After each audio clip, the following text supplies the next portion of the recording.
Welcome to the American Herbalists Guild Chapter Spotlight, and tonight we have our New Hampshire chapter, and so welcome to our very first Chapter Spotlight. Would you, and Sabrena, actually, why don't you introduce yourself? Me. Okay, hi, I am Sabrena Gwin, the American Herbalists Guild Chapter Coordinator. I am here to have a wonderful interview with the New Hampshire Herbal Network and hear about the wonderful things going on in New Hampshire. And yeah, I'm ready to just... I'm Ann Jackson. I'm the president of the New Hampshire Herbal Network. This is my first year as president, and I served last year as vice president, and the year before as secretary, and I've been their social media coordinator for the last several years. I am a licensed massage therapist and a practicing herbalist since, I'd say, about 22 years now. That's awesome. So, how do you know how the chapter got started?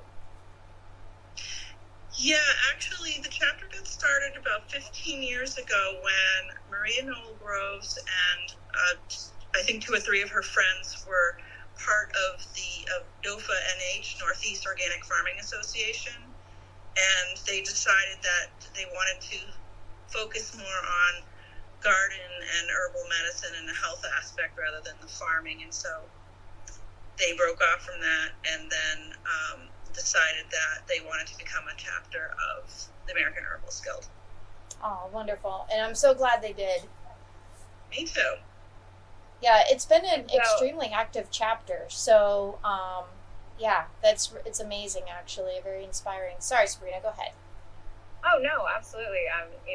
Ruthie has been the chapter coordinator now for 5 years, and so she has a lot of exposure to that, and this is my first year in the role, so it's very exciting to always meet the chapters who have been doing such amazing things for so long.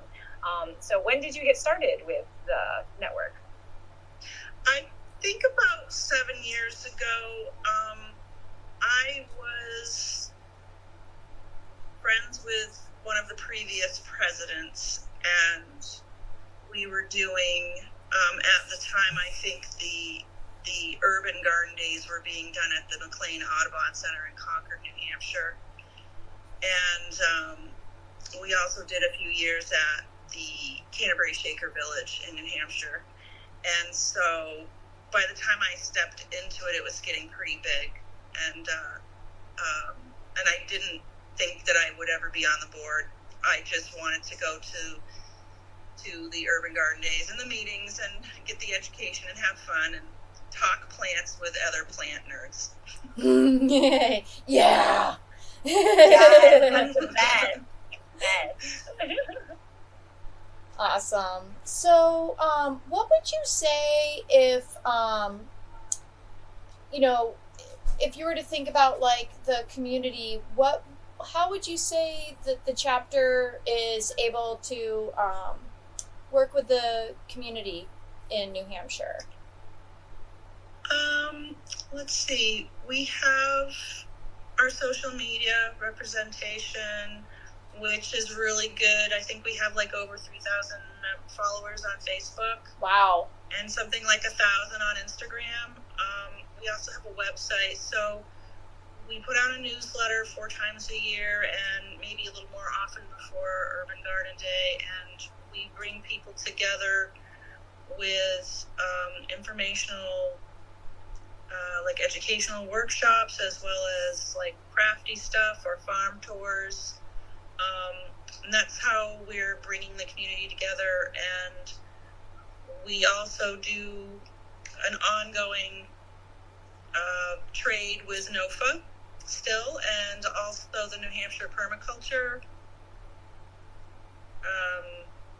group, I guess you'd call it. They actually did a couple of educational fairs themselves that we took part in. So we've got a nice web going on up here in New Hampshire, and like to pull in herbalists and teachers from other states to come and talk with us whenever we can. That's amazing. So what would you say is your favorite part of being a part of a chapter?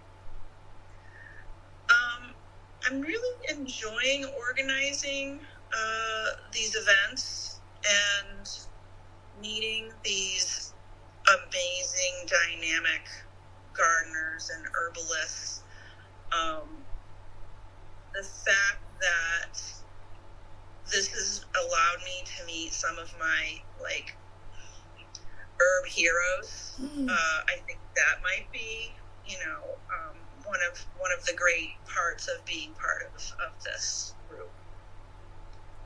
It's so funny. Sabrena and I were having that conversation earlier today about meeting our herb heroes and how wonderful it is. And so, yeah, I would have to agree with you. Like HG, definitely, that's one thing I like about the organization is even on the chapter level up to the grand organization, there's a lot of humbleness and community. Yeah, definitely. Mm-hmm. I mean, we have people who will volunteer to host a meeting at their house and bring us in, and we share potluck, we learn something, we tour their gardens or their farm, and it's such a nice sort of a family sort of vibe, it's almost like a little holiday when we get together and we do this. It's just a lot of fun. That's awesome. So what would you say if you were, because I know that you all do a lot, what would be your favorite event? Oh, my favorite event was at the Canterbury Shaker Village. Before I became a board member several years ago, we had a beautiful sunshiny day. We had a great turnout, and there was a wood-fired pizza oven there, and the top of the smokestack was the shape of a dragon, and so the smoke was coming out of the dragon's mouth.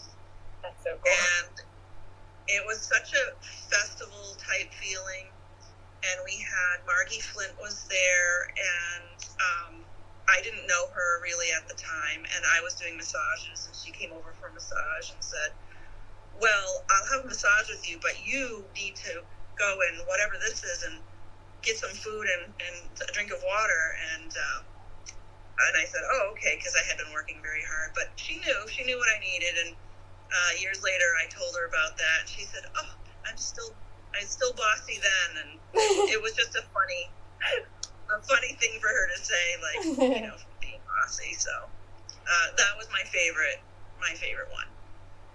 That's awesome. That is really amazing. And there's so many pieces to, the events that you get to go to and the people you get to meet that make these connections with chapters just so memorable and something to be a part of, really. And the testament of how long you've even been a part of the chapter, I think, is also another piece of that. Obviously, it's been such a huge piece of your own journey. So that's amazing. Do you have any upcoming events that you would like to share?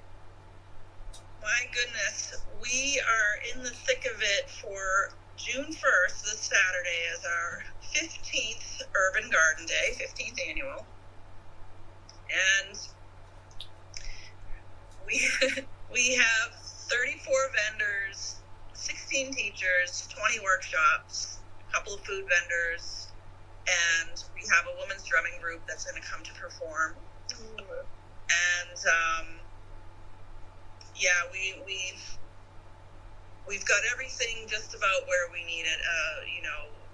Organizing these events is just constant contact the last week, and tomorrow I'll be driving out to Warner to do the pre-setup, and then Saturday morning 7 a.m. until probably 6 o'clock we'll be just in the thick of it. We did post the program on our website. The whole digital program is there. You can see the teachers' bios, the workshop descriptions, and all of our vendors. And most of the vendors have links up, and their products are gorgeous. I am so impressed. I can't wait to just go and get my hands on some of it. And what, could you tell us what website that is? That is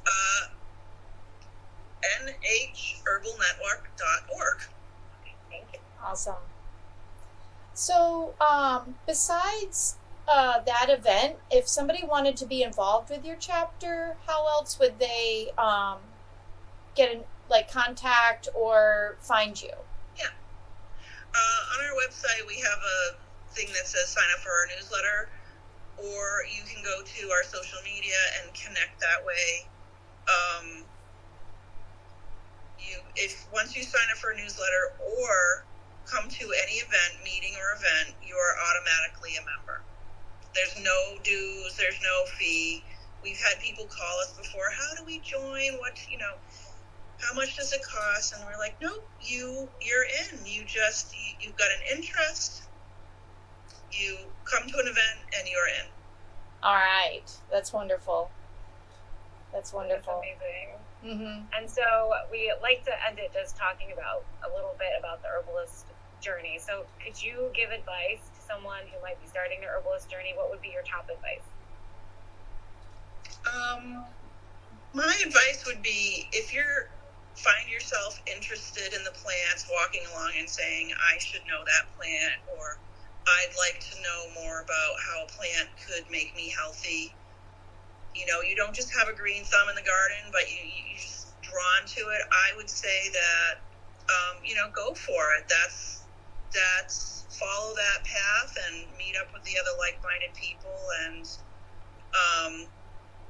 there's so many fantastic teachers, and I tell people all the time, if you go to the AHG site, you can see a whole list of teachers to get in contact with. So it's easy to follow your bliss and become an herbalist.